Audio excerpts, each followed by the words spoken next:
So guys, today we will be reacting to a FNAF video. It's FNAF Accurate Lore. This is what this channel is by.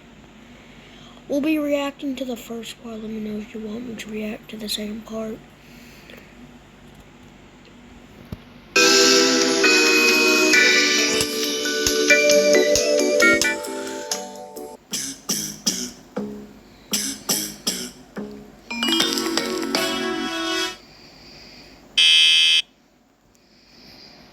Three, two, one, start.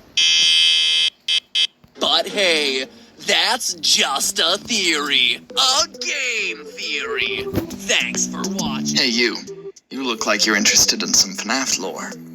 Sick of all the speculation? Do you want something that's undeniably canon? Oh. Well, that's too bad. I'm telling you anyway.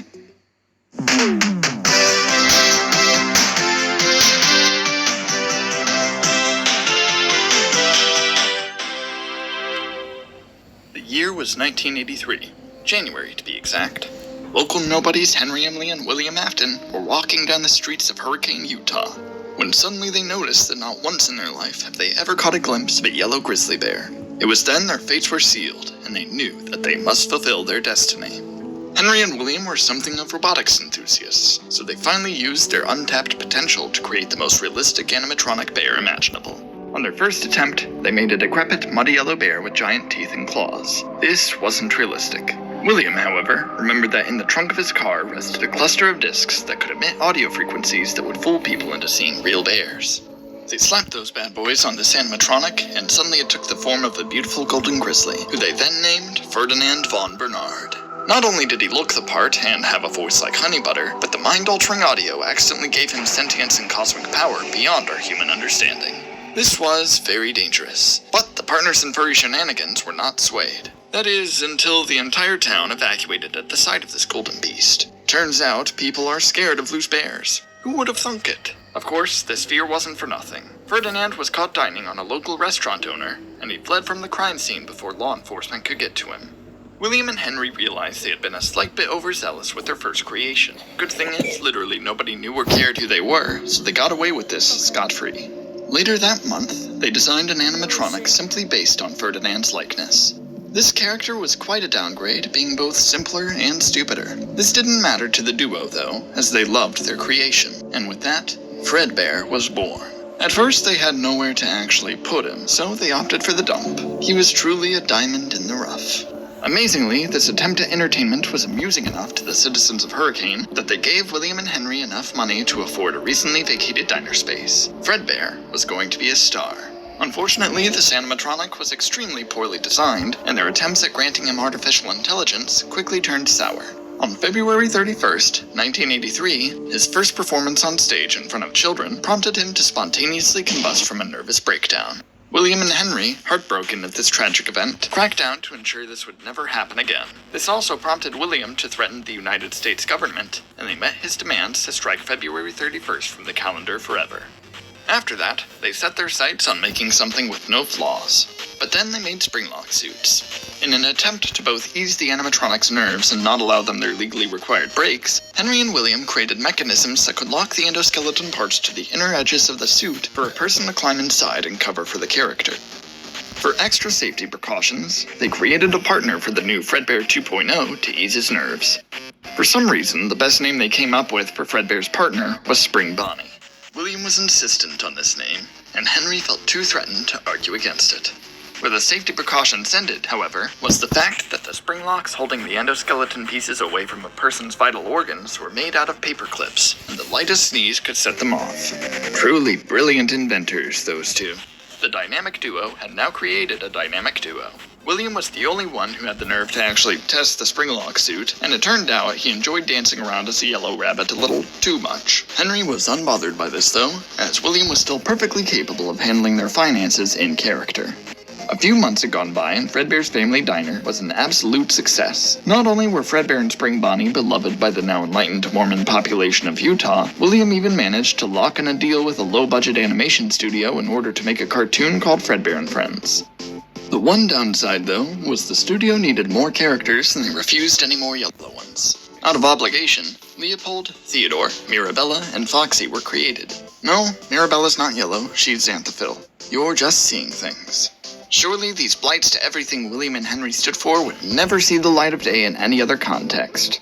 William and Henry were at their peak, and William finally regained custody of his children. However, one of his sons, whose name has been stricken from the record, waltzed into the back room of Fredbear's and saw Fredbear smoking a cigar. Fredbear's blatant nonchalance about his respiratory health was truly traumatizing for the child. In a panic, the child started to run out the door but accidentally tripped over the foot of Spring Bonnie. Unbeknownst to him, the animatronic was being worn by Harold the janitor, and this collision was enough to snap open the flimsy spring locks and impale Harold every which way. Harold's soul, heartbroken by his untimely demise in his boss's backup fursuit, transformed into pure agony, and he became a shadow creature. He gave himself a really cool name, but unfortunately he never learned how to spell, so it came out like this. Shockingly okay with witnessing this occur, the child went home and invited his older brother, Michael, to play a game of Uno with him. However, there was foul play. This child was actually just a terrible human being and slid extra cards into the deck, causing Michael to draw 8 turns in a row. Enraged, Michael threw on a Foxy mask and started screeching at the child. The child, annoyed by his behavior, decided to humor Mike until he got bored of doing this and pretended to sob 24/7. Maybe, just maybe, this would guilt trip him. However, Michael was far more resilient than the child anticipated, and this behavior kept going for a whole week. The child, craving literally anything else to do with his time, walked into Fredbear's again in an attempt to face his fears before getting cornered by Trevor the cashier wearing a Fredbear suit. The child saw the reasoning for this, as Trevor was holding a gnat for a mediocre dentist's office in his hand, and so the child deliberately ran into Trevor to set off the spring locks in his suit. Trevor's spirit, a bit relieved by the matter in all honesty, turned into a more chill shadow creature that just kinda walked around convincing people to join his conga line. The child returned home, completely okay with the fact he just killed a man, and told his Fredbear plushie everything he did.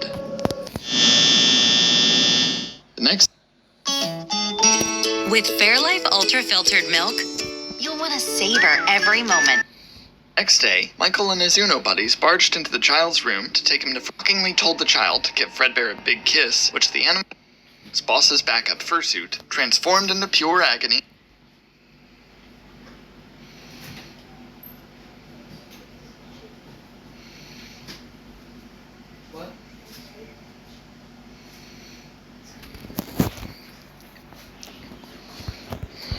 The next day, Michael and his Uno buddies barged into the child's room to take him to Fredbear's for his birthday.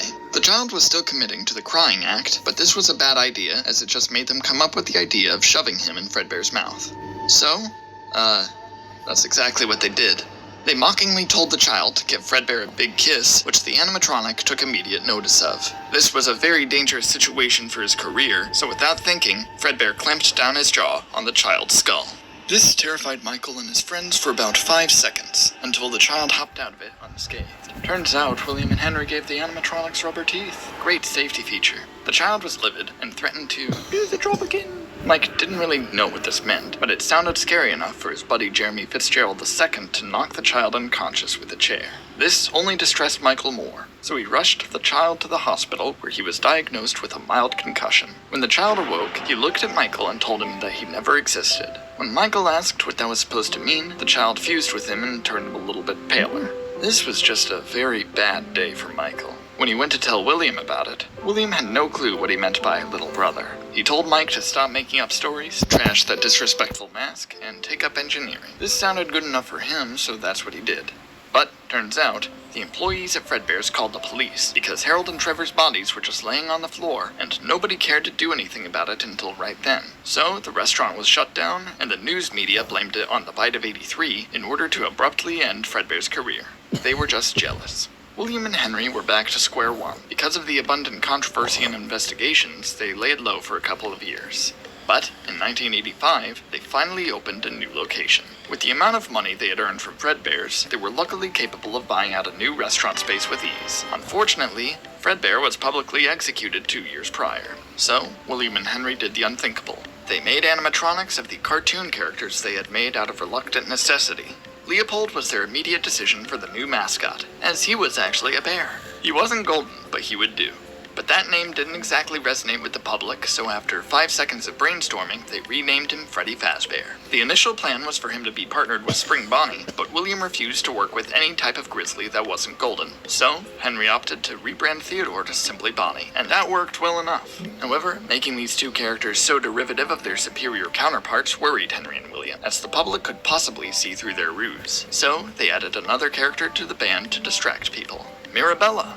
Given the fact that she didn't have overtly feminine characteristics, though, Henry and William renamed her Chica to make sure any Spanish speakers knew she was a girl. There was one last cartoon character they could use, being Foxy the Pirate. This was a gimmick that the Fredbear and Friends show added to drive up ratings. Henry was fine with the concept, but William hated it. For the time being, the partners settled on shoving him in the corner of the building, far away from the three they actually tolerated. After opening the location, however, the two quickly realized that children didn't actually care about the three stage performers. Something about theming being more interesting. As more and more children flocked around Foxy's Pirate Cove, William immediately ran up and kicked the poor animatronic in the kneecaps. This put him out of order for the time being, and William tore him up after closing to ensure it would stay that way. Somehow this didn't scare anyone away, and everyone just immediately piled back over to watch Freddy sing about bullfighting. Henry and William were truly living the life. They lost their beloved golden animals, sure, but they were still happy. That is, until one fateful day.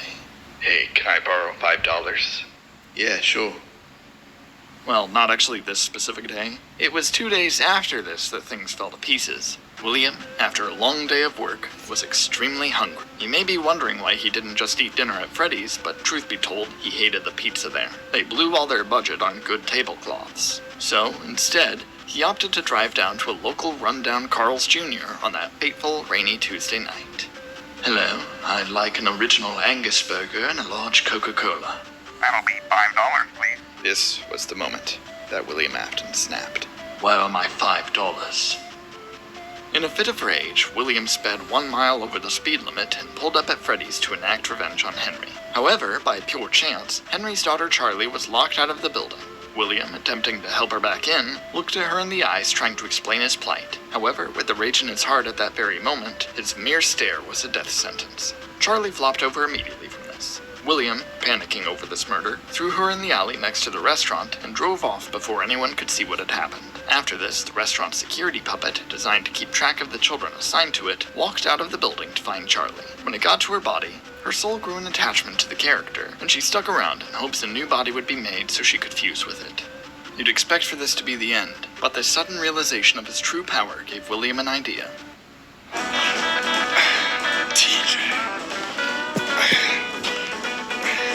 The new Sensodyne Clinical White gives 2 shades whiter teeth, 24/7 sensitivity protection. I recommend it. With his instantaneous death stare, he could quickly and quietly send a horrible message to Henry.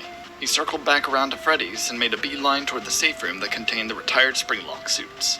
He quickly equipped his Spring Bonnie suit and darted around the restaurant telling kids that their dead dogs were alive in the safe room with Old Man Jenkins. None of them actually had dogs, but they all assumed that they'd managed to get a free one anyway. Of course, they realized very quickly that they were conned. William waltzed into the safe room with 5 total children inside, but before he could do anything, the child named Cassidy kicked him in the shins so hard it knocked the pink out of him. Luckily, he duct-taped the spring locks to the edges of his suit so they couldn't go off. But he was still made livid by this attempt on his life, so he stared down each one and took them out. William wondered if perhaps he had gone overboard with his evil deeds, but figured that 5 children for $5 was a reasonable trade-off. As a disclaimer to all of you at home, murder is bad. Meanwhile, a drunk man named Dave Miller had just been turned away from juniors and drove home. He was a terrible father and insisted on invading his son's privacy for the heinous act of the boy locking his door. The boy, whose name was Andrew, broke his window and left the house. Turns out, Trevor the cashier, at this point dubbing himself Shadow Freddy, convinced Andrew to participate in his conga line to Freddy's. Unfortunately, Shadow Freddy's favorite spot to wrap up his conga lines was the safe room, and the two just so happened to come in as William finished stuffing 4 of the children into the animatronic suits. William, surprised by his sudden extra child, accidentally gave him the death stare, and now he was left with an extra body to stuff. And to make things more inconvenient, there weren't any more characters to pick from. This, however, is when he realized that he could just stuff both Cassidy and Andrew into the Fredbear suit.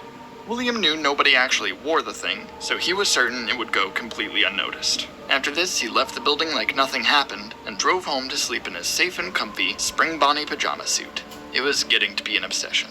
After this point, Henry was very obviously devastated. However, he had no idea who actually did it.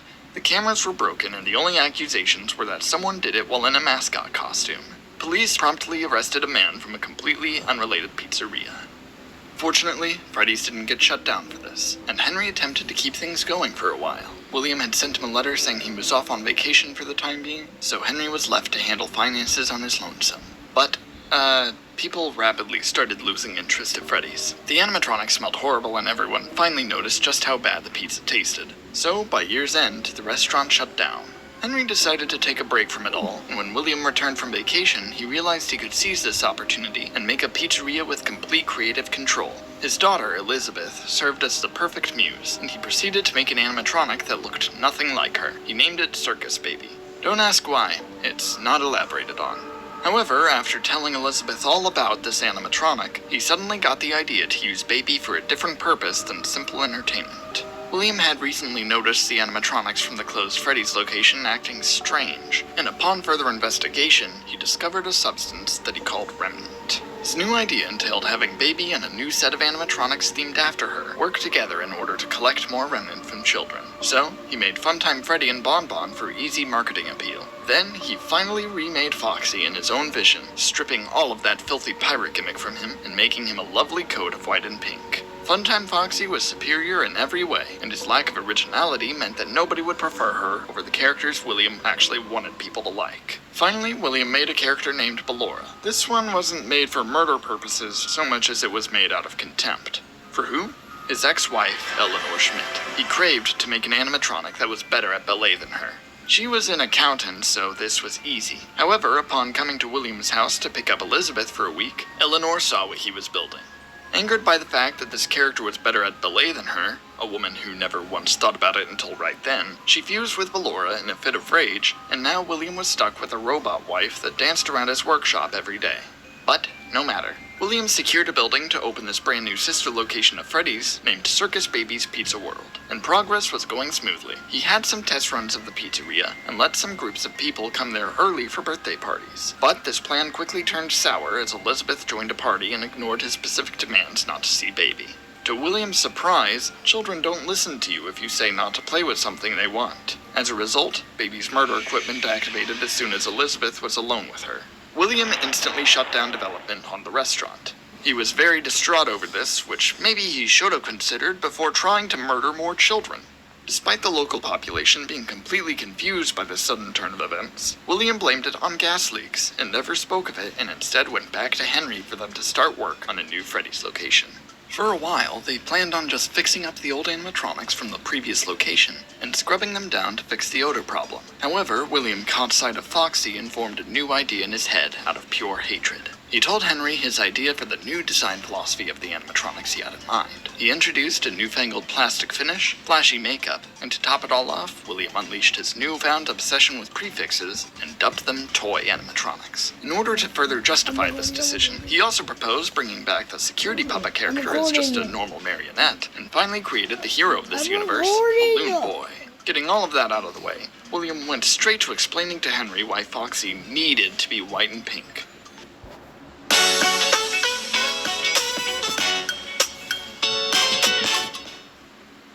Sometimes it takes a different approach to imagine your future differently.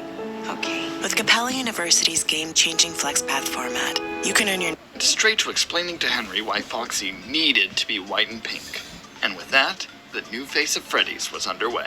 The location opened in 1987 with a lot of good press, and people were flocking to it. Why did they put so much trust in this new location? Simple. Henry and William advertised that there would no longer be terrible pizza. This is because they got rid of the kitchen. This restaurant had no food. You'd think this would be a problem, but kids really like to go there for the characters alone. And by characters, I mean character.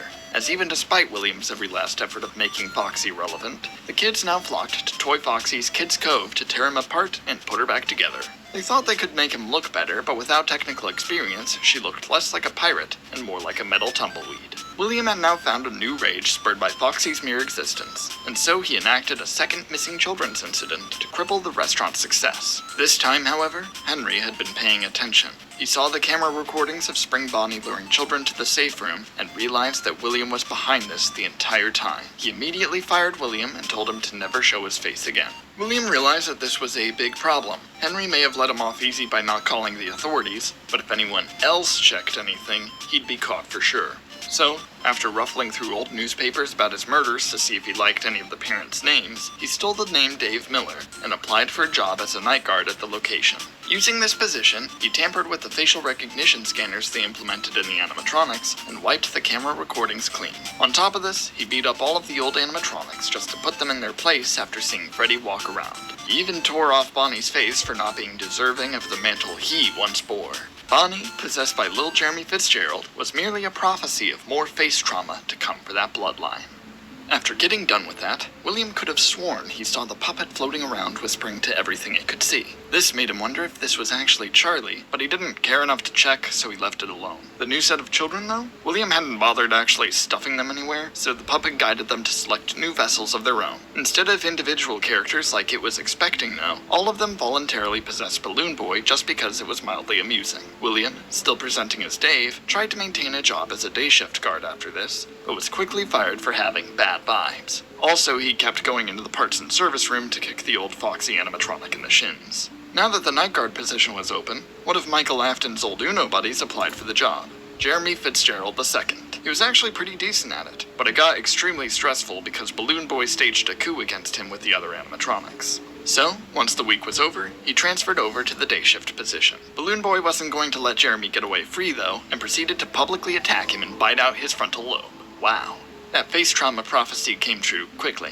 But hey, don't worry, it grew back within a month. But this incident, dubbed the Bite of 87, was enough to finally get the establishment closed. On the night after this attack, they needed a guard to make sure Balloon Boy didn't escape. Instead of behaving though, local menace Fritz Smith tampered with all the animatronics and made them extremely aggressive just because he thought it'd be funny. Company higher-ups didn't appreciate this and quickly took care of the problem. Thus, 1987 ended with another location shut down abruptly.